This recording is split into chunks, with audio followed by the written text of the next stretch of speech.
आजादी रा रखवाला सूता मत रीजियो रे, आवेला के मोड़ मार्ग पर चलता ही रही जियो रे, चलता ही रही जियो रे।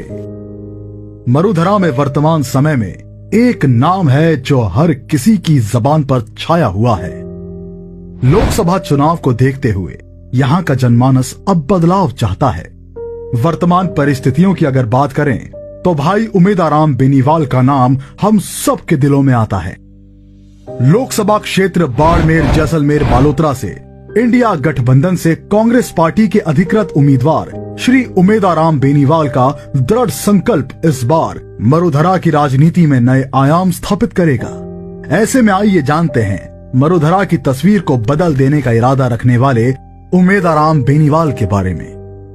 15 जुलाई 1977 को राजस्थान के बाड़मेर जिले के निम्बानियों की ढाणी में जन्मे उमेदाराम बेनीवाल आज सबके चहेते हैं। छोटी सी ढाणी के एक सामान्य किसान श्री मूलाराम बेनीवाल और श्रीमती मिर्गो देवी के घर जन्मा यह बालक आज पूरे प्रदेश की राजनीति में छाया हुआ है।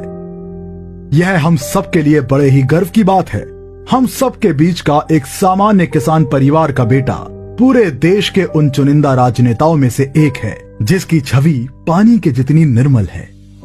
अपनी प्रारंभिक शिक्षा गांव के ही सरकारी स्कूल से शुरू करने के बाद कक्षा 11वीं तथा 12वीं बालोतरा से उत्तीर्ण करते ही सन 1995 में दिल्ली पुलिस में कांस्टेबल के पद पर इनका चयन हो गया।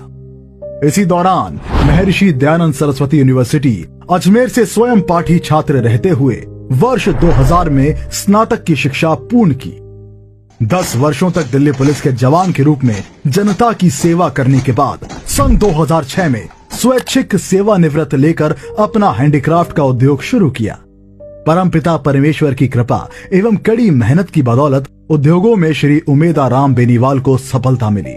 इसी दौरान उन्होंने कई देशों की यात्राएं की, जिनमें जर्मनी, कांगो, दुबई, चीन, ब्रिटेन, साउथ अफ्रीका सहित यूरोपियन देश भी शामिल थे। विदेशी प्रवासों के दौरान वहां की शिक्षा को नजदीक से देखकर अपने लोगों के लिए भी ऐसी ही शिक्षा की अग्रणी पहल करने का विचार घर कर गया। सफल उद्यमी होने के बावजूद थार के रेतीले धोरों में बसे अपने गांव की याद कभी भी उनके जहन से नहीं गई। उनके मन से बार बार यह आवाज आती कि उमेदा, तेरा जन्म समाज सेवा के लिए हुआ है, तुझे वही करना चाहिए। वर्ष 2010 में अपने जर्मनी के प्रवास के दौरान गांव के लोगों के बुलावे पर वापस गांव आकर मौजूद लोगों के आग्रह पर उमेदाराम बेनीवाल ने ग्राम पंचायत पूनिया का तला से अपनी धर्मपत्नी श्रीमती पुष्पा देवी जी को सरपंच बनाया। इस दौरान सरपंच प्रतिनिधि के तौर पर गांव की सेवा की। इसी से इनकी राजनीतिक यात्रा आरंभ हुई। वर्ष 2018 में खिंवसर के तत्कालीन विधायक श्री हनुमान बेनीवाल द्वारा बनाई गई राष्ट्रीय लोकतांत्रिक पार्टी में शामिल होकर विधानसभा चुनाव 2018 में बायतू क्षेत्र से लड़ा। श्री हरीश चौधरी से श्री बेनीवाल यह चुनाव हार गए। वहीं तत्कालीन भाजपा विधायक श्री कैलाश चौधरी को तीसरे स्थान पर धकेल दिया।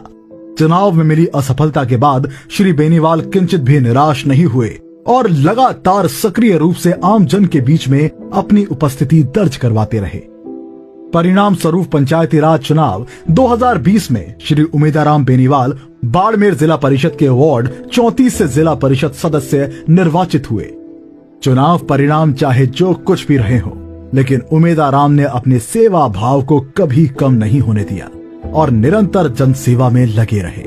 विधानसभा चुनाव 2023 में बायतू विधानसभा काफी चर्चित सीट रही, जिसकी चर्चा देश के राजनीतिक गलियारों में खूब रही, क्योंकि एक बार फिर राष्ट्रीय लोकतांत्रिक पार्टी से श्री उमेदाराम बेनीवाल और कांग्रेस से श्री हरीश चौधरी आमने सामने रहे। उमेदाराम बेनीवाल की 2018 की चुनावी हार के बाद 5 साल की सक्रियता और सामाजिक सेवा कार्यों से मिली लोकप्रियता के सामने देश के प्रधानमंत्री श्री नरेंद्र मोदी की लोकप्रियता भी काम नहीं आई। भाजपा के उम्मीदवार बालाराम मुंड प्रधानमंत्री श्री नरेंद्र मोदी सहित कई बड़े नेताओं की जनसभाओं के बावजूद भी तीसरे स्थान पर रहे।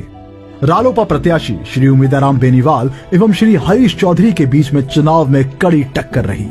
इस चुनाव में श्री उमेदाराम बेनीवाल श्री हरीश चौधरी से मात्र 910 वोटों से पराजित हो गए।